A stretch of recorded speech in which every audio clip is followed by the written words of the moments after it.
Hello বন্ধুরা, আশা করছি তোমরা সবাই ভালো আছো। আমিও ভালো আছি। আজকে আমার মায়ের কাছে শেখা ঢ্যাঁড়সের একটা নতুন রেসিপি তোমাদের সঙ্গে শেয়ার করব। প্রতিদিন ঢ্যাঁড়স ভাজা, ঢ্যাঁড়স পোস্ত এগুলো খাই। আজকে ভাবলাম মায়ের কাছে শেখা একটা নতুন রেসিপি তোমাদের সঙ্গে শেয়ার করি। প্রথমে কড়াইয়ে তেল দিয়ে ঢ্যাঁড়স হলুদ লবণ দিয়ে ভেজে নিতে হবে। ঢ্যাঁড়স ভাজা হয়ে এলে অন্য একটা পাত্রে তুলে রাখবো। কড়াইয়ে কালো জিরা ফোড়ন দিয়ে পেঁয়াজ বাটা একটু ভেজে নেব। পেঁয়াজ ভাজা হয়ে গেলে টমেটো পিউরিটা দিয়ে আবার ভেজে নেব। এরপরে হলুদ, লবণ, জিরে, লঙ্কার গুঁড়ো সব দিয়ে একসঙ্গে ভেজে নেব।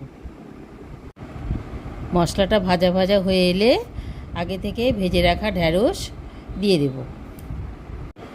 সামান্য জল দিয়ে মশলার সঙ্গে ঢ্যাঁড়সগুলোকে ভেজে নিতে হবে। ভালো করে ভেজে নিলেই রেডি ঢ্যাঁড়সের ঝাল চচ্চড়ি। তোমরা এটা গরম গরম ভাতের সঙ্গে বা রুটির সঙ্গে খেয়ে দেখবে, ভালো লাগবে। আর কমেন্ট করে জানাবে রেসিপিটা তোমাদের কেমন লেগেছে। তোমরা আমার ভিডিও দেখছো কিন্তু লাইক, কমেন্ট, শেয়ার কিছু করছো না। তোমরা অনেক অনেক লাইক করো আর কমেন্ট করে জানাও যে ভিডিওগুলো কেমন লাগছে।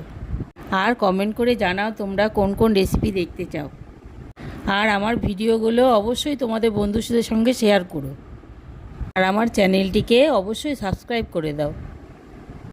আর এরকম নতুন নতুন রেসিপি পাওয়ার জন্য নিচে থাকা ঘন্টাটা বাজাতে ভুলো না যেন। আজকের মতো আসছি বন্ধুরা, তোমরা কমেন্টে জানিও যে কেমন লেগেছে। তোমরা ভালো থেকো। আজকের মতো আসছি, টাটা।